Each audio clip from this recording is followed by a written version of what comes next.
Hello friends, welcome to रोशन की class YouTube channel. आप सभी का आज की इस पाठ्य योजना की वीडियो में एक बार फिर से बहुत बहुत स्वागत है। दोस्तों, आज की इस वीडियो में हम देखेंगे हिंदी विषय की कक्षा 8 की पाठ्य योजना।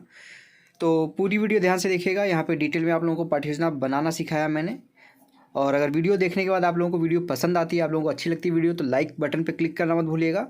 और रेगुलर बेसिस पे यानी कि हर दिन अगर आप लोगों को पाठ्य योजना की ज़रूरत है, किसी भी विषय का, किसी भी क्लास का, और या फिर आप लोगों को सूक्ष्म शिक्षण पाठ्य योजना की ज़रूरत है, तो आप नीचे लाल कलर का जो सब्सक्राइब लिखा हुआ बटन आ रहा है उसको क्लिक करके सब्सक्राइब कर लीजिएगा। साथ ही साथ बेल आइकन को दबा के रखिएगा, जिससे मैं आप लोगों की जो वीडियो डेली बेसिस पे अपलोड करता हूँ उसकी नोटिफिकेशन आप तक बिल्कुल फ्री पहुँचती रहे।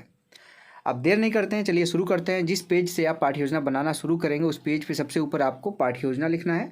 उसके बाद यहाँ पे नंबरिंग कर देनी है, जो भी हो, 1 2 3 4 जो भी नंबर हो उसको लिख देना है, क्यों 5 पाठ्य योजना संख्या क्या है। उसके बाद आपको विद्यालय का नाम लिखना है, जिस विद्यालय में आप पाठ्य योजना पढ़ाने के लिए जाएंगे। अध्यापक या फिर छात्राध्यापक, छात्राध्यापिका का नाम, जो भी आपका नाम है वो लिख दीजिएगा। यहाँ पे डेट लिखना होता है, इस तरीके से बॉक्स में लिख सकते हैं, या फिर लाइन वाइज इस तरीके से लिखा जा सकता है। ठीक है। उसके बाद आप देखेंगे दिनांक लिखना है, कक्षा लिखनी है, विषय, चक्र और अवधि। कक्षा मैं बता चुका हूँ आपको, 8वीं कक्षा के लिए मैं ये पाठ्य योजना बनाया मैंने। विषय हिंदी का है, चक्र 2 है, सेकंड है, यानी कि सेकंड पीरियड में चक्र को ही कालांश कहते हैं या फिर पीरियड कहते हैं। सेकंड पीरियड में जाएंगे इस चैप्टर को पढ़ाने के लिए। अवधि है 40 मिनट का। और हमारा जो आज का प्रकरण है वो है नीड़ का निर्माण फिर। ठीक है। अब आता है हमारा अगला हेडिंग, सामान्य उद्देश्य। सामान्य उद्देश्य आपके लेसन प्लान का सबसे पहला हेडिंग यहाँ पे कहा जाता है, क्योंकि यहाँ पे सामान्य उद्देश्य के अंतर्गत आपका जो विषय होता है, जैसे हिंदी विषय आप पढ़ा रहे हैं, तो हिंदी विषय पढ़ाने के बाद बच्चों में क्या क्या विकास होगा उसके बारे में कम से कम 4 से 5 पॉइंट और मैक्सिमम 8 से 10 पॉइंट लिखना होता है। तो देखिए यहाँ पे पहला पॉइंट लिखा गया, छात्रों की रचनात्मक प्रकृति एवं तर्क शक्ति का विकास करना। दूसरा पॉइंट है छात्रों को हिंदी भाषा में ध्वनि एवं उच्चारण से अवगत कराना। तीसरा हेडिंग पॉइंट है यहाँ पे, छात्रों को हिंदी भाषा समझने के योग्य बनाना। चौथा पॉइंट है छात्रों को हिंदी वर्डों की उत्पत्ति एवं शब्दों के विभिन्न रूप से परिचित कराना। और पांचवा पॉइंट है छात्रों के मन में पद्य के प्रति रुचि विकसित करना। यानी कि काफ़ी बच्चे देखेंगे आप गद्य ही पढ़ाते रह जाते हैं, जैसे किसी की रचना हो गई, कबीरदास, रहीमदास, इनके बारे में पढ़ाते रह जाते हैं। पद्य बहुत कम लोग पढ़ाते हैं, क्योंकि पद्य पढ़ाने में थोड़ा सा उनको लय का अधिक ध्यान देना पड़ता है। कविता है तो कविता को कविता के भाव से पढ़ना होता है। ठीक है, इसलिए थोड़ा सा उनका रुचि इसमें विकसित हो सके, इसलिए ये पाठ यहाँ पे लिया गया है, ये विषय। अब आता है विशिष्ट उद्देश्य। आपका विशिष्ट उद्देश्य में अब मैं बता दूं आप लोगों को, जो आपका टॉपिक है, जैसे नीड़ का निर्माण फिर, तो इस टॉपिक को पढ़ने के बाद बच्चों में क्या क्या विकास होगा उसके बारे में कम से कम विशिष्ट उद्देश्य में 3 से 4 पॉइंट और मैक्सिमम 5 से 6 पॉइंट लिखना होता है। पहला इसमें देखिए लिखा गया, छात्र कठिनाइयों से लड़ने की प्रेरणा ले सकेंगे। दूसरा पॉइंट है, छात्र कविता के माध्यम से अपने भावों की कल्पना कर सकेंगे। तीसरा पॉइंट है, छात्र उल्लास व उत्साह का अनुभव कर सकेंगे। चौथा है, छात्र पक्षियों की मेहनत का अपने जीवन में अनुसरण करेंगे। पाँचवां पॉइंट है, छात्र सब नष्ट होने के बाद पुनः निर्माण के लिए प्रयासरत होंगे। ये हो गया आपका विशिष्ट उद्देश्य। अब हेडिंग आता है पूर्व ज्ञान। पूर्व ज्ञान में देखिए लिखा गया यहाँ पे, छात्र विभिन्न पक्षियों एवं उनके घोंसला बनाने के बारे में जानते हैं। अगली हेडिंग है सहायक सामग्री। सहायक सामग्री में जो भी सामग्री आप शिक्षण कार्य करने के लिए 40 मिनट की क्लास में लेंगे, यूज करेंगे, वो सभी चीज़ें यहाँ पे सहायक सामग्री के अंतर्गत लिखी जा सकती हैं। सहायक सामग्री को ही शिक्षण सहायक सामग्री हेडिंग भी लिखा जाता है। तो देखिए यहाँ पे लिखा गया सहायक सामग्री में चार्ट, रोलर बोर्ड, चौक, डस्टर, घोंसले का प्रतिरूप यानी कि फोटोज़ की। अब अगली हेडिंग आती है यहाँ पे प्रस्तावना प्रश्न। प्रस्तावना प्रश्न इस तरीके से बनाना चाहिए आप लोगों को। अगर आपके कॉलेज में कहते हैं इस तरीके से बनाने के लिए तो ऐसे बनाइए। काफ़ी कॉलेजेस में सिर्फ यहाँ पे प्रस्तावना प्रश्न लिख के उसके बाद छात्राध्यापक क्रिया, छात्र क्रिया, ये लिखा जाता है। तो जैसे भी आपके कॉलेज में कहें उस तरीके से आप लिख सकते हैं। अगर इस तरीके से कहें तो इस तरीके से 5 कॉलम बना लीजिए, शिक्षण बिंदु, उद्देश्य, अध्यापक क्रिया, छात्र क्रिया और विधि। नहीं तो आप जैसे 3 कॉलम का बनता है, क्रम संख्या, छात्राध्यापक कथन और छात्र कथन। सिर्फ आपको यहाँ पे क्वेश्चन ध्यान देनी है, बात क्वेश्चन को ध्यान में रखना है कि कम से कम 3 प्रश्न पूछ के अपना प्रकरण निकलवाएंगे। मैक्सिमम 5 से 6 प्रश्न पूछा जा सकता है अपना प्रकरण निकलवाने के लिए। तो उद्देश्य यहाँ पे देखिए, पूर्व ज्ञान को नवीन ज्ञान से जोड़ने के लिए प्रस्तावना प्रश्न पूछा जाता है, तो यही उद्देश्य होगा। छात्राध्यापक क्रिया में देखिए लिखा गया है, अध्यापिका या फिर अध्यापक निम्न प्रश्न पूछेगा। पहला प्रश्न है, कुछ पक्षियों के नाम बताओ। बच्चे उसमें से कुछ पक्षियों के नाम बता देंगे। आपकी क्लास में 15-20 बच्चे जो भी होंगे उसमें से अलग अलग बच्चे अलग अलग पक्षियों के नाम बताएंगे, तोता, कौवा, चिड़िया आदि। फिर दूसरा प्रश्न बनेगा आपका, चिड़िया कहाँ रहती है। बच्चे बोलेंगे घर में, घोंसले में। ठीक है। फिर तीसरा प्रश्न फिर बनेगा यहाँ पे, घोंसला बनाने में चिड़िया क्या इस्तेमाल करती है। तो बच्चे बोलेंगे घास फूस, कागज़, लकड़ी आदि। फिर चौथा प्रश्न है, घोंसला का दूसरा नाम कौन सा है। तो बच्चे इसको नहीं जानते, यहाँ पे मौन हो जाएंगे बच्चे। जैसे ही मौन होंगे, सबसे पहले अपना यहाँ पे देख लीजिए, विधि है प्रश्नोत्तर विधि, और मौन जैसे ही होंगे अपना उद्देश्य कथन बोलिए आप। उद्देश्य कथन में देखिए बोला गया है, अब नवीन ज्ञान की तरफ उनको ले चलना है आपको। छात्रों, आज हम नीड़ का निर्माण फिर नामक कविता का रसास्वादन करेंगे। नीड़ का अर्थ होता है घोंसला। छात्र इसको ध्यानपूर्वक सुनेंगे, उसके बाद अब आगे की तरफ उनको पता चल गया कि वो क्या पढ़ने वाले हैं, आप प्रस्तुतिकरण कर सकते हैं। प्रस्तुतिकरण में देखिए, इस कविता को पहले लिख दीजिए नीड़ का निर्माण, फिर बोर्ड पे लिख दीजिए। उसके बाद यहाँ पे थोड़ा सा मैं जूम आउट कर लेता हूँ जिससे आप लोगों को देखने में आसानी हो।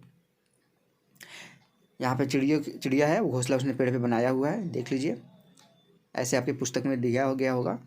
अब खास बात यहाँ पे ये आती है कि आप जब ये चैप्टर पढ़ाएंगे, कोई भी पद्य आप पढ़ा रहे हैं तो उसको पद्य के भाव से ही पढ़ाइए, ना कि कोई कविता है तो उसको पढ़ते रहिए सिंपल तरीके से जैसे हिंदी पढ़ी जाती है, ऐसे नहीं। अगर कोई कविता है तो उसको, जैसे अगर किसी में आपका हास्य रस है तो उसको हास्य रस की तरह पढ़ाइए, वीर रस है तो वीर रस की तरह पढ़ाइए, उसका उसमें भाव प्रकट करिए, ठीक है।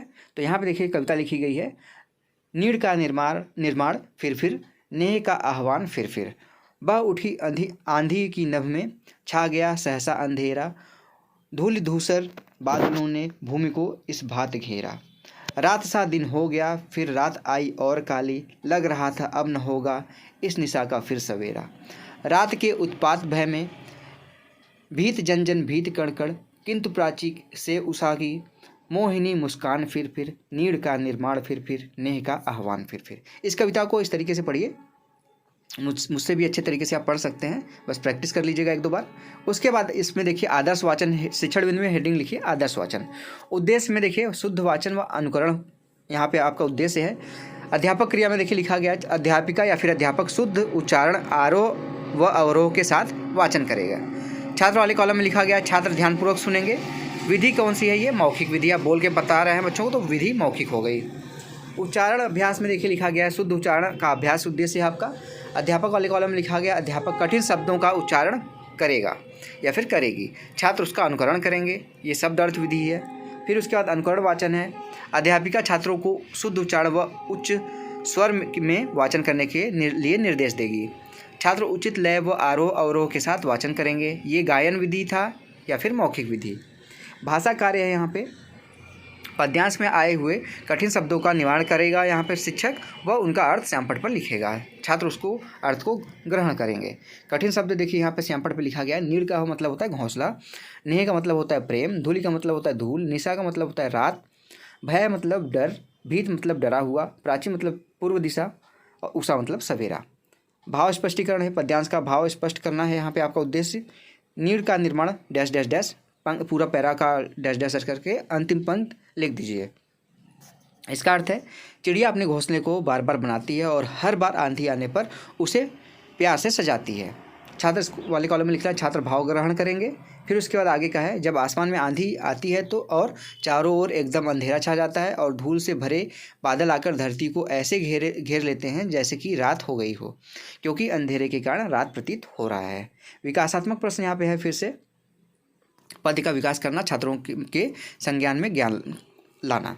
विकासात्मक प्रश्न पहला, घोंसला कौन बना रहा है, बच्चे बोलेंगे चिड़िया। दूसरा प्रश्न है, आंधी आने से आसमान कैसा हो गया है, बच्चे बोलेंगे काला अंधेरे जैसा। तीसरा प्रश्न है, धरती को किसने घेर लिया है, बच्चे बोलेंगे बादलों ने। चौथा प्रश्न है, बादलों में क्या भर गया है, बच्चे बोलेंगे धूल।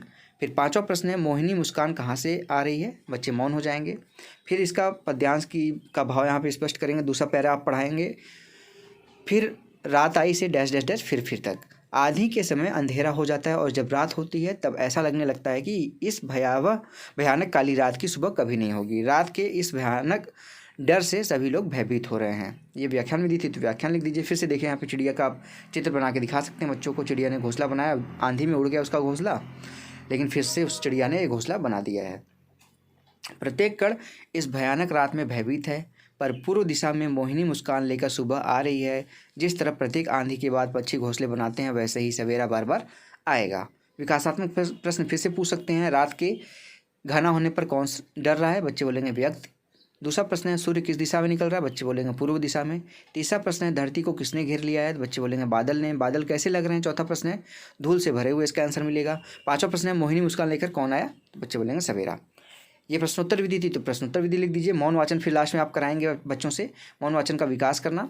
अध्यापिका या फिर अध्यापक कक्षा में मौन वाचन का निर्देश देगा, छात्र उसको अनुकरण करेंगे, मौन वाचन करेंगे। ये स्वाध्याय विधि था तो स्वाध्याय विधि लिख दीजिए। अब यहाँ पे आपका प्रस्तुतिकरण समाप्त होता है। अब आता है हेडिंग मूल्यांकन प्रश्न। मूल्यांकन प्रश्न में आप कम से कम 1 से 2 प्रश्न, मैक्सिमम 3 से 4 प्रश्न पूछ सकते हैं। तो यहाँ पे देखिए पहला प्रश्न है आसमान पर क्या छा गया है। दूसरा प्रश्न निशा का क्या अर्थ है। तीसरा प्रश्न है सूर्य कौन सी दिशा में निकल रहा है। चौथा प्रश्न है बादल कैसे लग रहे हैं। पांचवा प्रश्न है डर किससे लग रहा है। डर किससे लग रहा है, ठीक है। और फिर आता है निरीक्षण कार्य। निरीक्षण कार्य में देखिए लिखा गया अध्यापिका या फिर अध्यापक कक्षा में घूम घूम कर छात्रों के कार्य का निरीक्षण करेगी व उनकी समस्या का समाधान करेगी। लास्ट में हेडिंग आता है आपका गृह कार्य। गृह कार्य में देखिए दिया गया बच्चों को घर से करके लाने के लिए कार्य। अध्यापिका छात्रों को गृह कार्य उतारने का आदेश देगी। गृह कार्य यहाँ पे श्यामपट्ट पे आप लिख दीजिए। पहला प्रश्न है कविता में ढूंढकर ऐसे शब्द लिखिए जो दो बार आए हैं।